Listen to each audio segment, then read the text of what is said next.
Skywatchers are set to witness two major celestial events next week, with a deep partial solar eclipse followed by the peak of the Perseid meteor shower. More than 90% of the sun will be obscured across Ireland during the early evening on Wednesday, the largest solar eclipse visible from the island until September 2090. For those on holiday abroad, mainly in Spain, a total eclipse can be expected. Not only is it the first total eclipse visible from Western Europe since 1999, but just a few hours later it's one of the best meteor showers of the year, as if to celebrate the event with celestial fireworks, according to David Moore, editor of Astronomy Ireland magazine. And then in 2 weeks we have a lunar eclipse visible, so August is an incredible month. The event will begin at approximately 1810 British Summer Time, although timings will vary depending on location. At its peak, viewers in Belfast can expect the sun to be covered by the moon by 93.05%. Those in Londonderry will have coverage of 93.77%, while in Cork the sun will be obscured by 96.43%. Skellig Michael, off the County Kerry coast, will see most of the sun blocked out, at about 98.01%. It should get noticeably darker, according to Dr. Roch Nezik from Armagh Observatory and Planetarium. Even though more than 90% of the sun will be covered, it will still be kind of bright, but it should seem like you're under some thick cloud. It won't be as extreme or as spectacular as a total solar eclipse, but it will still be noticeable. Astronomers have warned people never to look directly at the sun during a partial eclipse.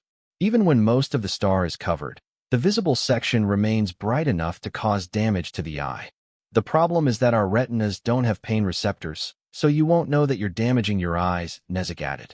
Instead, viewers should use certified eclipse glasses for naked eye viewing, but not while looking through binoculars or a telescope. Further information can be found here. People can also watch safely by projecting an image of the sun onto a white card using a telescope, a cereal box pinhole viewer, or even a kitchen colander. Astronomers have also advised against pointing an unfiltered smartphone or digital camera directly at the sun because the intense light could damage the camera sensor.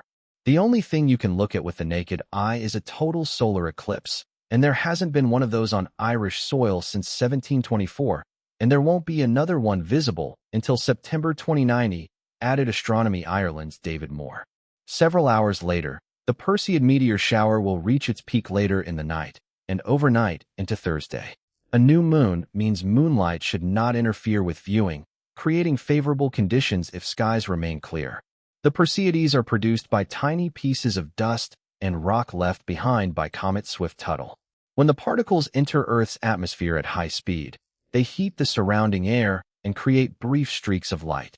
The meteors can appear anywhere in the sky, but their path seems to trace back to the constellation Perseus, which rises in the northeast and climbs higher during the night.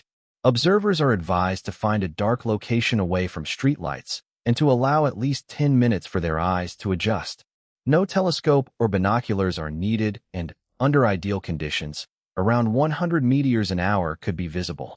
More information can be found here. NI timings start/peak/end/percentage obscured. When you can view it.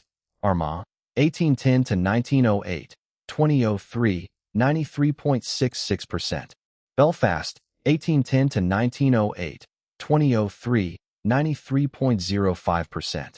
Derry, 1809 to 1907, 2002, 93.77%. Omagh, 1810 to 1908, 2003, 93.97%. ROI timings start/peak/end/percentage obscured. Cork, 1815 to 1913, 2008, 96.43%. Dublin, 1812 to 1910, 2005, 93.99%. Galway, 1812 to 1910, 2006, 95.95%. Limerick, 1813 to 1912, 2007, 96.03%. Skellig Michael, 1814 to 1913, 2009, 98.01%.